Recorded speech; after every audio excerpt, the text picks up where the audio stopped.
Hello friends, welcome to Ajit tech Guru channel. आज की इस वीडियो में आप सभी का बहुत ही स्वागत है। आज की इस वीडियो में आप सभी को 12वीं क्लास के फिजिक्स का जो है आप सभी को वीवीआई ऑब्जेक्टिव्स बताने वाला हूँ, जो परीक्षा की दृष्टि से बहुत ही इम्पोर्टेंट से। यदि आप इस वीडियो को लास्ट तक देख लेते हैं तो आपको जो है परीक्षा में 10 नंबर इससे पूछे जा सकते हैं। ठीक है, ये सभी क्वेश्चन जो है हर एक साल परीक्षा में पूछे जाते हैं। बिहार बोर्ड में जो है हर एक साल पूछा जाता है। ठीक है, आज की इस वीडियो में आप सभी को 50 ऑब्जेक्टिव्स बताऊंगा फिजिक्स का, तो आप लोग इस वीडियो को लास्ट तक देखते रहिएगा। उससे पहले आपसे छोटी सी रिक्वेस्ट है, यदि आप चैनल पर नए हैं तो चैनल को सब्सक्राइब कर बगल के घंटे को दबाकर ऑल पे क्लिक कर लेना, जिससे आपको इसी तरह का वीडियो आपको सबसे पहले मिलता रहेगा। ठीक है, तो यहाँ पे देख सकते हैं फर्स्ट क्वेश्चन, विद्युत आवेशों के बीच लगने वाला बल किसके द्वारा दिया जाता है। ठीक है, आप सभी अपने फर्स्ट चैप्टर में पढ़ चुके होंगे फिजिक्स के कूलॉम का नियम। कूलॉम ने एक नियम दिया था आवेशों के लिए कि आवेशों के बीच लगने वाला बल जो है उनके परिमाण के सीधा गुणनफल, ठीक है, और उनके बीच की दूरी के वर्ग के व्युत्क्रमानुपाती होता है। ठीक है, इस तरह से आप सभी ने सूत्र पढ़ रखा होगा। ठीक है, ये होता है कूलॉम का नियम, जो दो आवेशों के बीच लगने वाला बल होता है। ठीक है, तो फर्स्ट का आंसर हो जाएगा कूलॉम के नियम से। ठीक है, तो चलिए नेक्स्ट क्वेश्चन आते हैं। यहाँ पे देख सकते हैं कि नेक्स्ट क्वेश्चन, धातुओं का जो है प्रावैद्युतांक क्या होता है। ठीक है, धातुओं का प्रावैद्युतांक क्या होता है। ठीक है, तो मुक्त आकाश का क्या होता है, आप सभी जानते होंगे कि मुक्त आकाश का जो है एक होता है। ठीक है, मुक्त आकाश का या निर्वात कह सकते हो कि उसका होता है एक, और धातुओं के लिए जो होता है वह होता है अनंत। ठीक है, इसका आंसर हो जाएगा आप सभी को अनंत।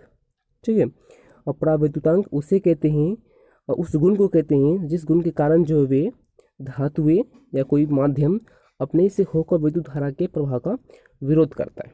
ठीक है, इसका आंसर हो जाएगा अनंत, धातु का प्रावैद्युतांक होता है। ठीक है, यहाँ पर देख सकते हैं नेक्स्ट नंबर क्वेश्चन थर्ड, एक स्थिर आवेश उत्पन्न करता है। ठीक है, तो एक स्थिर आवेश क्या उत्पन्न करता है।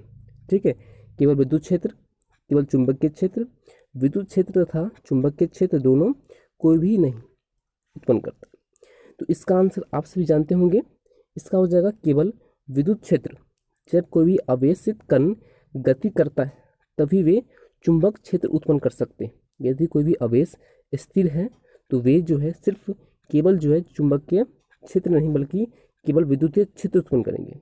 ठीक है, यदि यहाँ पे स्थिर नहीं होता, गतिशील आवेश होता, तब इसका आंसर होता विद्युत क्षेत्र तथा चुंबकीय क्षेत्र दोनों, बट यहाँ पे स्थिर दिया गया है तो इसका आंसर आप सभी को हो जाएगा केवल विद्युत क्षेत्र। ठीक है, यह पहला चैप्टर का क्वेश्चन है फिजिक्स का।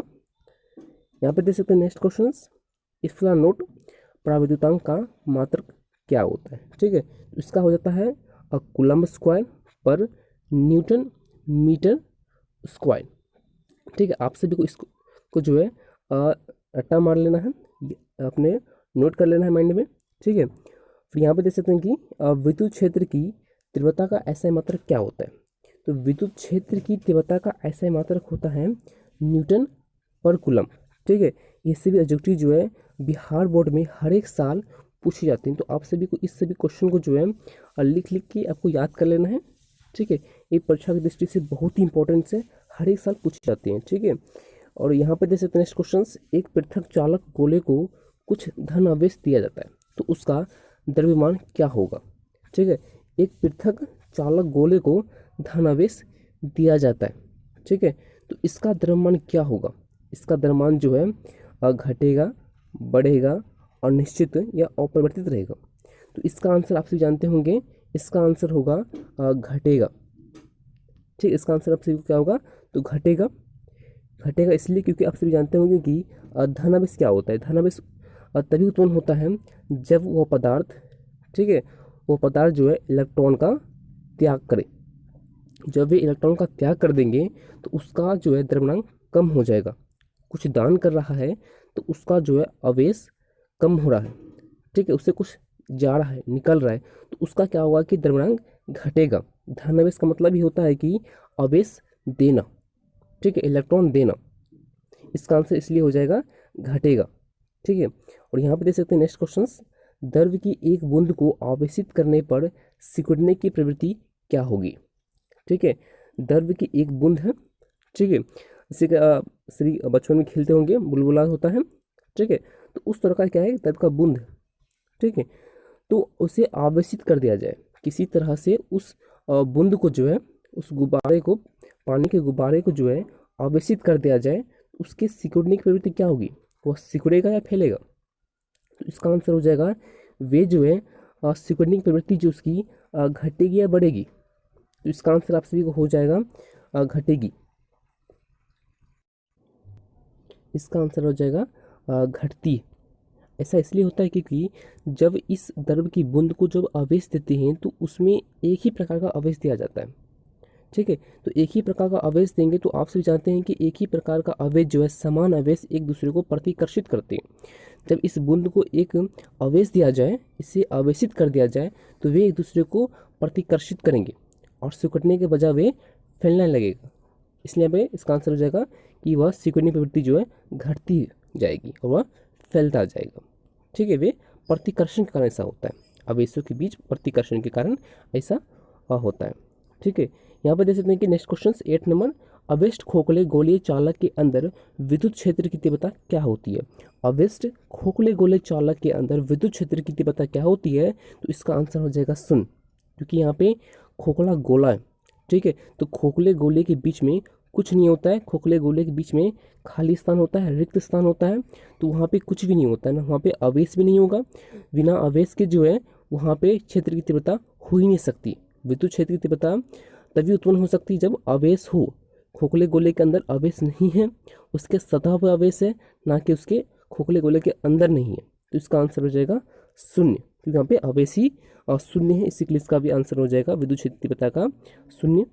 तो यहाँ पे देख सकते हैं कि 9वां क्वेश्चन, आवेश के एक समतल चादर जिसका पृष्ठ घनत्व सिग्मा है के समीप r दूरी पर विद्युत क्षेत्र की तीव्रता क्या होगा, तो इसका आंसर हो जाएगा सिग्मा बाय 2 स्लॉट, इसका हो जाएगा सिग्मा बाय 2 स्लॉट। यहाँ पे देख सकते हैं नेक्स्ट क्वेश्चन, विद्युत फ्लक्स कौन सी राशि है, तो विद्युत फ्लक्स जो एक कौन सी राशि है, तो ये हो जाएगा आप सभी को एक सदिश राशि है, ठीक है, तो विद्युत फ्लक्स जो एक सदिश राशि है, अदिश राशि नहीं है, ठीक है। बहुत सारे बच्चे कंफ्यूज हो जाते हैं कि विद्युत फ्लक्स एक अदिश राशि है, सदिश राशि है, तो आप सभी को क्या करना है कि इसे नोट कर लेना है अपने माइंड में, ठीक है, इसका होगा सदिश विद्युत फ्लक्स का। और यहाँ पे देख सकते हैं नेक्स्ट क्वेश्चन, विद्युत फ्लक्स का ऐसा मात्रा क्या होता है, तो विद्युत फ्लक्स का ऐसा मात्रा होता है न्यूटन मीटर होता है, ठीक है, इसका होता है न्यूटन मीटर, ठीक है। और यहाँ पे देख सकते हैं कि समविभवी पृष्ठ पर एक इलेक्ट्रॉन को एक बूंद से दूसरे बिंदु तक विस्थापित करने में एक समविभवी पृष्ठ है, ठीक है, जिस पर क्या करना है कि एक इलेक्ट्रॉन को एक बिंदु से दूसरे बिंदु तक विस्थापित करना है, तो उसके द्वारा कार्य क्या होगा। आप सभी को पता होगा या नहीं होगा कि समविभवी पृष्ठ किसे कहते हैं, तो समविभवी पृष्ठ उसे कहते हैं जिस पृष्ठ का जो है प्रत्येक स्थान पर उसका विभव समान हो, ठीक है।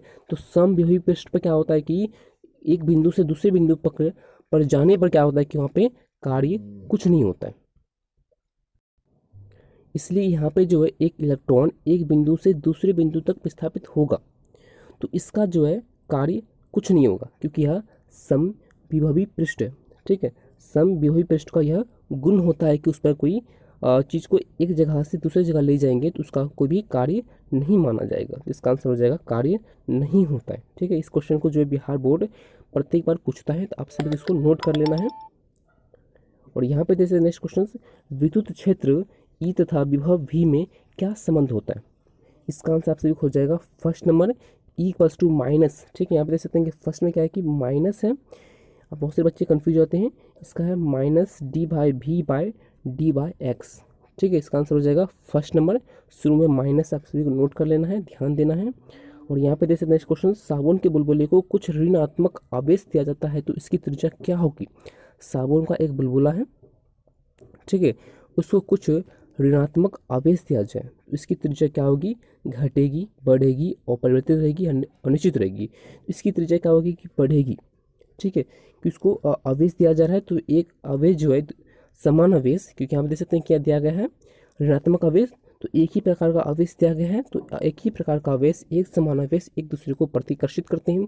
जो ही प्रतिकर्षित करेगा तो वे समान का बुलबुला फैलना चालू कर देगा, मतलब अर्थात कर सकते हैं कि उसकी जो है त्रिज्या बढ़ने लगेगी। इसका आंसर हो जाएगा आप सभी को बढ़ेगी। ठीक है, और यहाँ पे जैसे नेक्स्ट क्वेश्चन, एक इलेक्ट्रॉन और प्रोटॉन, ठीक है, यहाँ पे मिस्टेक है, यहाँ पे होगा प्रोटॉन एक दूसरे के समीप आती है, एक दूसरे के समीप आती है तो इस निकाय की स्थित ऊर्जा क्या होगी? धनात्मक, ऋणात्मक, शून्य। इसका आंसर आपको जो है ऋणात्मक। यह क्वेश्चन जो है बहुत ही बढ़िया क्वेश्चन है। और यहाँ पे देख सकते हैं कि दो आवेशित चालक गोले जिन पर आवेश की भिन्न भिन्न मात्राएं एक सुचालक तार द्वारा परस्पर संबंधित कर दी जाए तो इससे क्या होगा? गोले की कुल ऊर्जा संरक्षित रहेंगे, कुल आवेश संरक्षित रहेगा, ऊर्जा व आवेश दोनों संरक्षित रहेगा, कोई भी सुरक्षित नहीं रहेगा। ठीक है, तो इसका आंसर पहुंच जाएगा कुल आवेश संरक्षित रहेगा। ठीक है, जब दो आवेशित चालक गोलों को जोड़ दिया जाता है तो क्या होता है कि उसका जो ऊर्जा कुछ ना कुछ हार्स हो जाता है, तो हम कह सकते हैं कि वह जो है संरक्षित नहीं रहता है, बल्कि यहाँ पर आवेश जो है वह समान दोनों पे गोल भी हो जाता है, वह हमेशा संरक्षित रहता है। इसका आंसर हो जाएगा संरक्षित रहता है आवेश। ठीक है, आपका आंसर ये हो जाएगा। ओके, यहाँ पर देखिए नेक्स्ट क्वेश्चन, एक धात्विक गोले की धारिता 1 माइक्रोफैराड है, इसकी त्रिज्या क्या होगी? ठीक है, इसका एक फॉर्मूला होता है 4πr/0। ठीक है, तो इसके माध्यम से आप जो है इसका आंसर निकालोगे तो आपको आंसर मिल जाएगा 9 किलोमीटर। ठीक है, इसका आंसर आपको हो जाएगा 9 किलोमीटर। ठीक है, ओके, फिर यहाँ देख सकते हैं कि विद्युत धारा का मात्रक क्या है? आप सभी जानते होंगे विद्युत धारा का मात्रक क्या है। इसका आंसर हो जाएगा एम्पियर, है ना। एम्पियर पे क्लिक करते हैं और यहाँ पे देख सकते हैं कि एक संधारित्र की धारिता निर्भर नहीं करती है। ठीक है, यहाँ पे क्वेश्चन क्या है कि निर्भर नहीं करती है प्लेटों की आकृति पर, प्लेटों के आकार पर, प्लेटों के आवेश पर, प्लेटों के बीच अंतराल पर। ठीक है, तो इसका आंसर आपको हो जाएगा प्लेटों के आवेश पर जो है संधारित्र की धारिता निर्भर नहीं करती है। ठीक है, इसका आंसर आपको हो जाएगा प्लेटों के आवेश पर जो यह काम नहीं करता है, अर्थात यह निर्भर नहीं करता है। ओके, और यहाँ देख सकते हैं कि वन डी ग्राफ संयंत्र एक ऐसी युक्ति है जो उत्पन्न करती है। वन डी ग्राफ एक यंत्र है जो क्या करता है कि उच्च वोल्टता को उत्पन्न करता है। ठीक है, इसका आंसर हो जाएगा उच्च वोल्टता। यहाँ पे देख सकते हैं कि विद्युत प्रतिरोधकता का मात्रक क्या होता है? विद्युतीय प्रतिरोधकता का मात्रक क्या होता है? तो आप सभी जानते हैं, इसका आंसर हो जाएगा आप सभी को, इसका हो जाएगा आप सभी को ओम मीटर। ठीक है, और यहाँ पे नेक्स्ट क्वेश्चन, इनमें से कौन सी वाक्य है? तो इसका आंसर हो जाएगा आप सभी को, इनमें से कौन सा वाक्य है? धारा अदिश है, धारा घनत्व सदिश है, धारा सदिश है, धारा घनत्व अदिश है। ठीक है, जितना भी धारा होता है, ठीक है, यहाँ पे विद्युत धारा की बात की जा रही है, तो विद्युत धारा जो होती है वह हमेशा अदिश होती है, बट वहीं धारा घनत्व जो होती है, डेंसिटी जो होती है, इलेक्ट्रिक डेंसिटी जो होती है वे सदिश होती है। ठीक है, तो इसका आंसर हो जाएगा ए नंबर, कि धारा जो है अदिश होती है बट क्या होती है कि धारा घनत्व सदिश होती है। और यहाँ पे देख सकते हैं कि फ्राइडे किसका मात्रक है? तो फ्राइडे जो है यह धारिता का मात्रक है। ठीक है, यह क्वेश्चन जो है बहुत ही हेवी है, सेंटर एग्जाम की में जो यह परीक्षा में जो ये जरूर पूछा जाएगा यह क्वेश्चन। और यहाँ पे देख सकते हैं कि एक फ्राइडे बराबर क्या होता है? इसका आंसर आपको हो जाएगा यहाँ पे कूलम हो जाता है। ठीक है, फ्राइडे जो इसका हो जाएगा कूलम होना चाहिए, लास्ट में कूलम होना चाहिए। ठीक है, 96,500 कूलम। ओके, और यहाँ पे देख सकते हैं कि धात्विक चालकों का ताप बढ़ने पर उसका प्रतिरोध क्या होता है? जब धात्विक चालकों का ताप बढ़ता है उसका प्रतिरोध भी बढ़ता है। ठीक है, और यहाँ पे देख सकते हैं कि विद्युत हीटर में जिस पदार्थ का उपयोग किया जाता है वह क्या है? तो उसका हो जाएगा नाइक्रोम। ठीक है, क्या होता है कि नाइक्रोम का उपयोग जो है विद्युत हीटर, विद्युत इस्त्री, इस सभी में किया जाता है। ठीक है, और यहाँ पे देख सकते हैं कि 3 संधारित्र जिसमें प्रत्येक की धारिता C है। ठीक है, एक संधारित्र है, नहीं सॉरी 3 संधारित्र हैं जिसकी प्रत्येक की धारिता जो है C है, श्रेणी क्रम में जुड़ते हैं। ठीक है, तो उसकी तुल्य धारिता क्या होगी? इसका आंसर आप सभी जानते होंगे, इसका आंसर आपको हो जाएगा, इसका आंसर हो जाएगा आप सभी को C/3। 3। ठीक है, ऐसा इसलिए होता है क्योंकि श्रेणी क्रम में जब भी संधारित्र को जोड़ते हैं तो उसका फॉर्मूला होता है आपको 1/C1 plus 1/C2 plus 1/C3। ठीक है, तो आपको इस तरह से इसको जोड़ना होता है। तो इस तरह से आप जोड़ेंगे तो हो जाएगा 1/C प्लस 1/C, क्योंकि सभी C समान है। आपको यहाँ पर तीनों C देना है नीचे में। ठीक है, उसके बाद आपको जोड़ लेना है, फिर आपको हो जाएगा नीचे C हो जाएगा, ऊपर आपको 3/C हो जाएगा। ठीक है, और यहाँ पे 1/C इक्वल्स टू होता है ये। ठीक है, जब आप C इक्वल्स टू निकालेंगे तो आपको आंसर हो जाएगा C इक्वल्स टू हो जाएगा यहाँ पे C/3। ठीक है, तो आंसर आपको हो जाएगा ये। ओके, चलिए, तो यहाँ पे देख सकते हैं प्रतिरोध का मात्रक क्या होता है। तो प्रतिरोध का मात्रक होता है O। बहुत ही सिंपल क्वेश्चन है। यहाँ पे देख सकते हैं कि वोल्ट मीटर से मापा जाता है। तो वोल्ट मीटर से आप क्या माप सकते हैं। ठीक है, तो यहाँ पे पहला क्वेश्चन है धारा का, विद्युत वाहक बल का, प्रतिरोध का, आयन के द्रव्यमान का। आप कौन सा हो जाएगा, विद्युत वाहक बल का। ठीक है, विद्युत परिपथ की शक्ति क्या होती है, इसका आंसर हो जाएगा V²/R हो जाएगा। और यहाँ पे देख सकते हैं कि 1 ओम प्रतिरोध वाले एक समरूप तार को 4 बराबर टुकड़ों में बांटकर उन्हें समांतर क्रम में जोड़ दिया गया है। ठीक है, तो इसका जो है संयोग का तुल्य प्रतिरोध क्या होगा। ठीक है, यहाँ पे देख सकते हैं कि 1 ओम है। ठीक है, 1 ओम को जो है 4 बराबर भागों में बांट दिया गया है। ठीक है, बांटकर उसे जो है समांतर क्रम में जोड़ दिया गया है, तो उसका जो है तुल्य प्रतिरोध क्या होगा। ठीक है, इसका आंसर कैसे निकालेंगे। तो 1 ओम है तो 1 ओम का 4 भाग हो जाएगा, 1/4 ओम हो जाएगा। प्रत्येक की जो है ये हो जाएगा प्रतिरोध। ठीक है, प्रत्येक की प्रतिरोध होगा 1/14 हो जाता है। और समांतर क्रम में जब जुड़ा हुआ तो इसका फॉर्मूला होता है 1/R इक्वल्स टू होता है 1/R1 प्लस 1/R2। इसी तरह से आगे बढ़ता जाएगा। ठीक, यह फार्मूला होता है।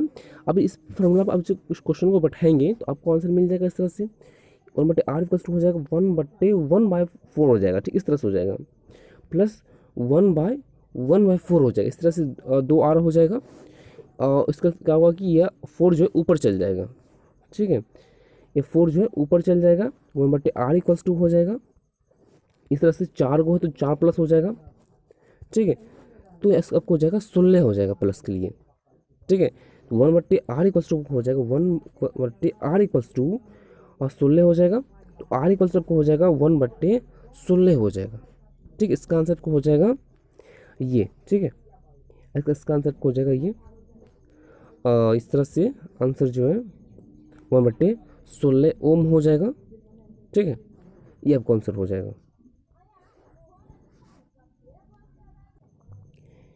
किसी विद्युत परिपथ का वह गुण जो विद्युत ऊर्जा को उष्मा में बदल देता है क्या कहा जाता है। इसका आंसर हो जाएगा प्रतिरोध।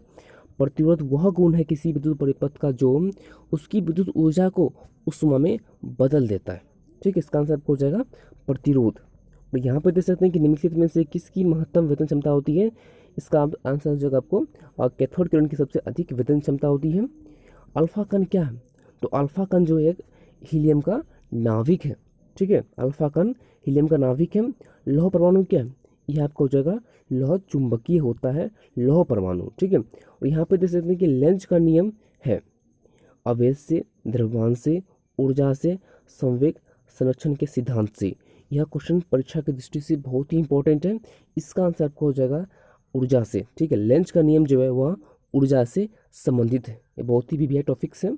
ठीक है, और यहाँ पे देख सकते हैं कि मुक्त आकाश अर्थात निर्वात की विद्युतशीलता है, एक होती है, एक से ज़्यादा होती है, एक से कम परंतु शून्य नहीं होती है, शून्य होती है। इसका आंसर आपको हो जाएगा एक होती है। इसका आंसर आपको हो जाएगा ए नंबर, एक होती है। ओके, और यहाँ पे देख सकते हैं कि प्रकाश वर्ष किसका मात्रक है, तो प्रकाश वर्ष जो है दूरी का मात्रक होता है। ठीक है, प्रकाश एक वर्ष में जितना दूरी तय कर उसे प्रकाश वर्ष कहा जाता है। इसका आंसर हो जाएगा दूरी का होता है। ठीक है, हेनरी किसका मात्रक है, लाल रंग का। यह क्वेश्चन गलत है, सॉरी। ठीक है, हेनरी जो है ताप का मात्रक, इसका ऑप्शन गलत है। हेनरी जो मात्रक है वह ताप का मात्रक है। ठीक है, ये टेम्परेचर का मात्रक है। हेनरी यह जो है प्रेरकत्व का भी मात्रक होता है। हेनरी जो है प्रेरकत्व का भी मात्रक होता है, एक जो है ताप का भी अलग से मात्रक होता है। ठीक है, इसका आप जो याद रखेंगे हेनरी मात्रक होता है प्रेरकत्व का। इलेक्ट्रॉन वोल्ट द्वारा मापा जाता है, तो इसका आंसर आपको हो जाएगा ऊर्जा। ठीक है, इलेक्ट्रॉन वोल्ट के द्वारा जो है यह ऊर्जा मापी जाती है। इलेक्ट्रॉन वोल्ट जो है ऊर्जा मापने की एक सबसे छोटी इकाई होती है। ठीक है, यहाँ पे देख सकते हैं कि हेनरी मात्रक है, तो हेनरी मात्रक होता है प्रेरकत्व का। ठीक है, यह हो जाएगा इसका आंसर प्रेरकत्व। ओके, ठीक है, और यहाँ पे देख सकते हैं कि तरंग की लंबाई बढ़ने पर अपवर्तनांक क्या होता है, इसका आंसर हो जाएगा घटता है।